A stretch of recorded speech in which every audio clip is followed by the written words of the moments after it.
പായസം ഇല്ലാത്ത ഒരു ഓണത്തെ കുറിച്ച് സങ്കല്പിക്കാൻ പറ്റുമോ? ഒരിക്കലും ഇല്ല. പായസത്തിനൊപ്പം ബോളി കൂടി ആയാലോ? 4 ദിവസത്തെ ഓണാഘോഷത്തിൽ തിരുവോണത്തിന് പുറമെ ഒരു ദിവസമെങ്കിലും സദ്യ പാൽപായസത്തിനൊപ്പം ബോളി വേണമെന്ന കാര്യത്തിൽ ഒരു മാറ്റവും തിരുവനന്തപുരത്തുകാർക്കും ഇല്ല. അപ്പൊ പിന്നെ ഓണത്തിന് ഒരു ദിവസമെങ്കിലും തിരുവനന്തപുരത്തുകാരുടെ പ്രിയപ്പെട്ട ബോളി ഉണ്ടാക്കാൻ ഒന്ന് ശ്രമിച്ചു നോക്കിയാലോ? അതിന് ആവശ്യമുള്ള സാധനങ്ങൾ എന്തൊക്കെയാണെന്ന് ആദ്യം നോക്കാം. മൈദ മാവ് 1 കിലോ, മഞ്ഞൾപ്പൊടി 1 ടീസ്പൂൺ, ഏലക്കാപ്പൊടി 4 ടീസ്പൂൺ, പഞ്ചസാര 500 ഗ്രാം, കടലപ്പരിപ്പ് 600 ഗ്രാം, നെയ്യ് 100 ഗ്രാം. ഇനി ഇത് തയ്യാറാക്കുന്നത് എങ്ങനെയെന്ന് നോക്കാം.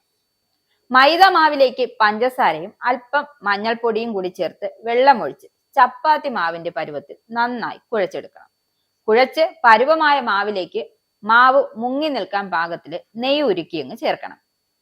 ഈ മാവ് അരമണിക്കൂർ മുതൽ 1 മണിക്കൂർ വരെ മൂടി വെക്കണം. അതിനുശേഷം ചപ്പാത്തി മാവിനേക്കാൾ അല്പം കൂടി വലുപ്പത്തിൽ ഉരുളകളാക്കി വെക്കണം.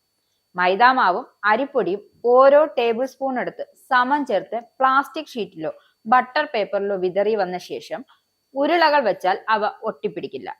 കടലപ്പരിപ്പ് ആവശ്യത്തിന് വെള്ളം ചേർത്ത് വേവിക്കാൻ വെക്കണം. വെന്ത് ഉടഞ്ഞു പോകുന്നതിന് മുമ്പ് വെള്ളം ഊറ്റിക്കളഞ്ഞ് മറ്റൊരു പാനിലേക്ക് മാറ്റി വെക്കണം. ഈ പാനിലേക്ക് പഞ്ചസാരയും ഏലക്കയും പൊടിച്ചതും ചേർത്ത് നന്നായി ഉടച്ച് കുറുക്കിയെടുക്കണം.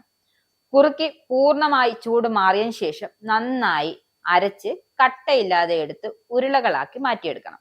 ഉരുളകളാക്കി മാറ്റിയ ശേഷം നേരത്തെ തയ്യാറാക്കി വെച്ചിരിക്കുന്ന മൈദ ഉരുളകളുടെ നടുക്ക് വെച്ച് പൊട്ടിപ്പോകാതെ പരത്തിയെടുക്കണം. പരത്തിയെടുത്ത മാവ് ചൂടായ കല്ലിലേക്കിട്ട് നെയ്യ് തടവി 2 സൈഡും ചുവന്ന നിറമാകുന്നത് വരെ ചുട്ടെടുക്കണം. നെയ്യ് ബോളി തയ്യാർ. ഇനി അടുത്ത ഓണ വിഭവമായി പിന്നെ കാണാം.